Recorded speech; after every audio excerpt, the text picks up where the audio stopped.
Hello everyone, welcome to Foster Academy and I hope you all are well and healthy. चलिए आज हम discuss करने वाले हैं पीजीटी पॉलिटिकल साइंस का जो हम फ्रिक्वेंटली आस्क्ड क्वेश्चंस की सीरीज़ लेकर आए हैं। इसमें ये इसका पार्ट 2 है। पार्ट 1 आप देख सकते हैं, प्लेलिस्ट बनी हुई है। तो चलिए स्टार्ट कर लेते हैं जल्दी से वीडियो, ठीक है। सबसे पहले देखते हैं क्वेश्चन नंबर 1। क्वेश्चन नंबर 1 में पूछा गया है कि यूनानी नगर राज्य का आधुनिक नाम क्या है। यूनानी नगर राज्य का आधुनिक नाम क्या है? तो यूनानी नगर राज्य का आधुनिक नाम है राज्य, ठीक है। अब ये जो राज्य है, इस शब्द का यूज सबसे पहले इटली के राजनीतिक विचारक है जिसका नाम क्या है, मैकियावेली, ठीक है। 16th सेंचुरी में इन्होंने एक बुक लिखी थी जिसका नाम है दी प्रिंस, ठीक है। और इसका अगर एग्जैक्ट ईयर की बात करें 1513 में लिखी गई थी। इसमें इन्होंने इस शब्द राज्य का प्रयोग किया है। क्वेश्चन नंबर 2 की तरफ बढ़ते हैं। पॉलिटिक्स शब्द की उत्पत्ति पोलिस से हुई है। पॉलिटिक्स शब्द जो है उसकी उत्पत्ति पोलिस से हुई है, जो कि एक कैसा शब्द है, आपसे ये पूछा गया है। तो बताइए जल्दी से, कैसा शब्द है? ये एक यूनानी शब्द है, ठीक है।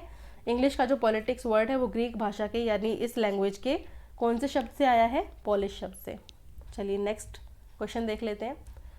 क्वेश्चन नंबर 3 है और आपसे पूछा गया है कि नागरिकता की अवधारणा में किसने गुलामों को बाहर रखा है, यानी कौन ऐसा है इनमें से जिसने बोला है कि नागरिक कौन नहीं है? गुलाम। जो गुलाम वर्ग है वो नागरिकता की गिनती में नहीं आते हैं। तो इसका आंसर जाएगा अरस्तु, ठीक है। अरस्तु ने बोला है कि जो गुलाम है हम उनको नागरिक नहीं मान सकते हैं। अगला क्वेश्चन है, आधुनिक राजनीतिक सिद्धांत के प्रमुख समर्थक। आधुनिक, यहाँ पर आधुनिक शब्द पर थोड़ा ध्यान दीजिए। आधुनिक राजनीतिक सिद्धांत के प्रमुख समर्थक कौन है?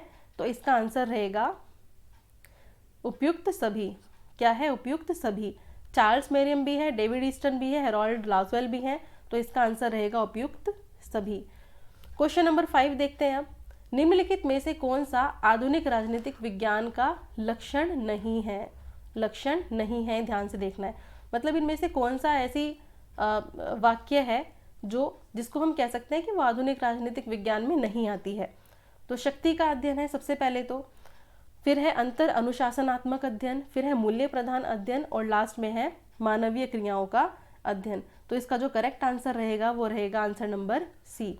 मूल्य प्रधान अध्ययन इसमें नहीं है, क्योंकि मूल्य प्रधान अध्ययन जो है ये परंपरागत जो राजनीतिक विज्ञान है उसका विशेष, मतलब ये कह सकते हैं कि प्रमुख विशेषता है परंपरागत राजनीतिक विज्ञान की, ठीक है।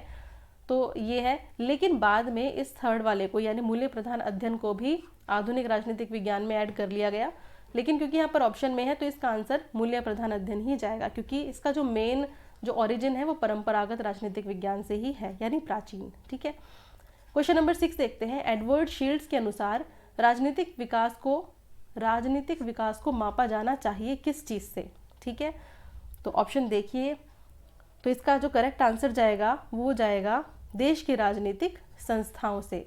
देश की राजनीतिक संस्थाओं से। कि एडवर्ड शील्ड्स ने कहा है कि अगर आपको राजनीतिक विकास को मापना है तो उस देश की राजनीतिक संस्थाओं को आपको कंसीडर करना चाहिए, देखना चाहिए। और इसमें उन्होंने 5 तरीके की व्यवस्थाओं की बात की है। राजनीतिक लोकतंत्र, नाम मात्र का लोकतंत्र, आधुनिकीकृत स्वेच्छातंत्रवाद और सर्वाधिकारी गुटतंत्रवाद और लास्ट है परंपरागत गुटतंत्रवाद, ठीक है। ये मैंने आपको वैसे ही बता दिया है, अगर पूछा जाए तो आप थोड़ा इसको ध्यान में रखिए, ठीक है। नेक्स्ट क्वेश्चन देखते हैं, क्वेश्चन नंबर 7। उत्पत्ति की दृष्टि से कौन सा सामाजिक विज्ञान राजनीतिक विज्ञान से पहले का है? ये इंपॉर्टेंट है बहुत। अगर हम ओरिजिन की बात करें, उत्पत्ति की बात करें, तो उत्पत्ति की दृष्टि से कौन सा सामाजिक विज्ञान राजनीति विज्ञान से पहले का है? तो इसका करेक्ट आंसर रहेगा ऑप्शन नंबर सी, दर्शन शास्त्र। ये कहा गया है कि इसमें बोला गया है कि सभी सामाजिक विज्ञानों का जनक इसको कहा गया है, किसको? दर्शन शास्त्र को, ठीक है। और राजनीतिक विज्ञान का उद्भव भी कहीं ना कहीं दर्शन शास्त्र से ही रिलेटेड है, ठीक है। नेक्स्ट क्वेश्चन देखते हैं, क्वेश्चन नंबर 8 अपना। इनमें से कौन से फिलोसफर हैं जिन्होंने कहा है कि राजनीति शास्त्र का राज्य से ही तो प्रारंभ होता है और राज्य से ही अंत होता है, ठीक है। इनमें से किसने कहा है कि जो राजनीतिक शास्त्र है वो राज्य से ही शुरू है और राज्य पर ही खत्म है। तो ये कहा है गार्नर ने। किसने कहा है? गार्नर ने।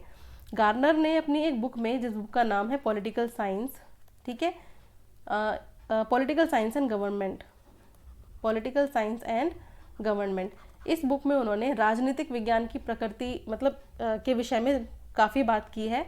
और उन्होंने कहा है कि राजनीति के सिद्धांत, संगठन और शासन व्यवहार, इन सब चीज़ों के बारे में डिटेल से बात की है। मतलब इनका कंप्लीट फोकस यही रहा है कि राजनीति शास्त्र का मतलब है राज्य, ठीक है। तो राज्य के जितने भी अंग हैं, संस्थाएं हैं, उन्होंने सब कुछ अच्छे से डिटेल में इस बुक के अंदर लिखा है।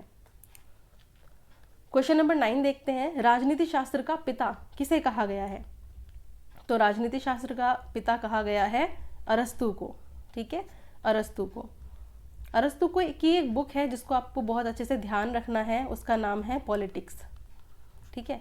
इसमें उन्होंने कई देशों के जो संविधान है, कॉन्स्टिट्यूशन है, उनको स्टडी किया, उनको अध्ययन किया, ठीक है।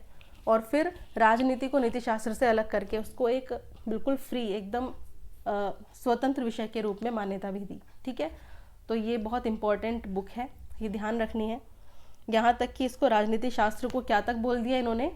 मास्टर साइंस तक भी बोल दिया है। क्या? Master science. चलिए नेक्स्ट क्वेश्चन देखते हैं। Question number 10। अरस्तु ने किस चीज़ को वरीयता दी है या किस चीज़ को सबसे ज़्यादा इम्पोर्टेंट माना है? तो इसका आंसर आप बहुत अच्छे से पता लगा सकते हैं, पॉलिटी, ठीक है। पॉलिटी को उन्होंने सबसे ज़्यादा इम्पोर्टेंट बताया है। नागरिक शास्त्र के अध्ययन का मुख्य विषय क्या है? नागरिक शास्त्र के अध्ययन का मुख्य विषय क्या है? तो नागरिक शास्त्र के अध्ययन का मुख्य विषय है नागरिकता, ठीक है, ऑप्शन नंबर ए। इसका मतलब ये है कि इसमें सब कुछ नागरिक जीवन के बारे में, उसकी संस्थाओं के बारे में, इन सब की स्टडी है, ठीक है। अगला क्वेश्चन देखते हैं, क्वेश्चन नंबर 12। नागरिक शास्त्र शब्द की उत्पत्ति सिविक और सिविटास शब्द से हुई है। अब आपको बताना है कि ये जो शब्द है ये कैसे शब्द हैं, कौन सी भाषा से लिए गए हैं। तो ये लैटिन भाषा से लिए गए हैं। और अब बात करें सिविक की, तो सिविक का मतलब होता है नागरिक, ठीक है। और जो सिविटास है इसका मतलब होता है नगर राज्य। क्या होता है? नगर राज्य। तो इन दोनों शब्दों के मेल से ही क्या बना है? नागरिक शास्त्र, ठीक है, नागरिक शास्त्र। चलिए आगे बढ़ते हैं। क्वेश्चन नंबर 13 देखते हैं। किसने कहा कि निश्चित भूभाग यानी एक पर्टिकुलर एरिया जो है वो राज्य का आवश्यक तत्व नहीं है? निश्चित भूभाग राज्य का आवश्यक तत्व नहीं है। तो ये कहा है सिले ने। ऑप्शन नंबर बी इसका करेक्ट आंसर रहेगा, सिले ने कहा है। ऐसे ही कुछ विचार जो है, कुछ और भी विचारक है जिन्होंने कुछ इस तरीके की बात कही है, जिसमें लियोन डिग्विग है और अंतर्राष्ट्रीय कानून के विद्वान हॉल भी है, ठीक है। अगर हम वर्तमान समय की बात करें, मतलब आज के टाइम की बात करें, तो राज्य के अनिवार्य तत्वों में क्या क्या शामिल किया गया है? एक तो होता है जनसंख्या, फिर है निश्चित प्रदेश, ठीक है, वही बात हो गई भूभाग, फिर हो गया सरकार और फिर हो गया संप्रभुता। क्या मुझे कोई कमेंट बॉक्स में बता सकता है कि संप्रभुता का मतलब क्या है? नेक्स्ट क्वेश्चन देखते हैं, क्वेश्चन नंबर 14। राज्य पृथ्वी पर ईश्वर का पदक्रम है। ये जो कथन है, ये जो बात है, ये किसने कही है? ये बात बोली है हीगल ने। हीगल की एक बुक है जिसका नाम है the philosophy of rights, the philosophy of rights, ठीक है। इसमें उन्होंने राज्य को मानवीय चेतना का विराट रूप कहा है। उन्होंने निरंकुश राज्य का भी समर्थन किया है। इसलिए कहा जाता है कि जो हीगल है वो फासीवाद का आध्यात्मिक गुरु भी है। हीगल को क्या कहा गया है? फासीवाद का आध्यात्मिक गुरु, ठीक है। चलिए नेक्स्ट क्वेश्चन देखते हैं। राज्य की सर्वोच्चता का समर्थन किसने किया है? कि राज्य सबसे इम्पोर्टेंट है, सबसे ज़्यादा ज़रूरी है, सबसे ऊपर है, ये बात किसने बोली है? तो ये बात मैकियावेली ने बोली है, ठीक है। उन्होंने ऐतिहासिक विधि का उपयोग करके ये बात बोली है, ठीक है। राज्य को शक्तिशाली बनाने का प्रयास किया है ज़्यादा से ज़्यादा। क्वेश्चन नंबर 16 की बात करें। निम्न में से किस विद्वान ने समाज को ईंट, ये बहुत अच्छा क्वेश्चन है, समाज को ईंट तथा राज्य को सीमेंट की संज्ञा दी है? यानी कहा है कि समाज जो है वो क्या है? ईंट, और राज्य जो है वो है सीमेंट। ये बात किसने बोली है? तो ये बात बोली है आशीर्वादम ने, ठीक है। आशीर्वादम की एक बुक है जिसका नाम है राजनीतिक विज्ञान, ठीक है। आशीर्वादम की एक बुक है राजनीतिक विज्ञान। इस बुक में उन्होंने राज्य के स्वरूप के बारे में अच्छे तरीके से बताया है, ठीक है, और बताया है कि राज्य और समाज का क्या संबंध है, इसके ऊपर अच्छे से चर्चा की है। और फिर लास्ट में क्या बोला है कि ईंटों की दीवार में ईंटें और समाज, ठीक है, कि ईंटों की दीवार में ईंट यदि समाज है, क्या बोला है इन्होंने कि ईंटों की दीवार में ईंट यदि समाज है और वहाँ पर राज्य का किस तरीके का रोल है, सीमेंट का, तो राज्य कैसा रहेगा, बहुत मजबूत रहेगा, ठीक है। तो राज्य कैसा रहेगा, मजबूत। तो यहाँ पर उन्होंने दोनों चीज़ों के बारे में बात की कि राज्य और समाज का मिलकर रहना बहुत ज़्यादा ज़रूरी है। ईंटों की दीवार में ईंट यदि समाज हो तो उनके बीच में लगी जो सीमेंट है वो राज्य है, जो ईंटों को अपनी जगह पर बनाए रखने में बहुत इंपॉर्टेंट रोल प्ले करती है। कहने का मतलब ये है आशीर्वादम का, ठीक है। चलिए आगे बढ़ते हैं। क्वेश्चन नंबर 17 देखते हैं। राजा शेर की तरह साहसी तथा लोमड़ी की तरह चालाक होना चाहिए, ये किसने कहा है? ये बहुत अच्छे से आपको पता चल गया होगा, आज मैकियावेली के बारे में क्वेश्चंस बहुत हैं, तो ये आंसर रहेगा मैकियावेली।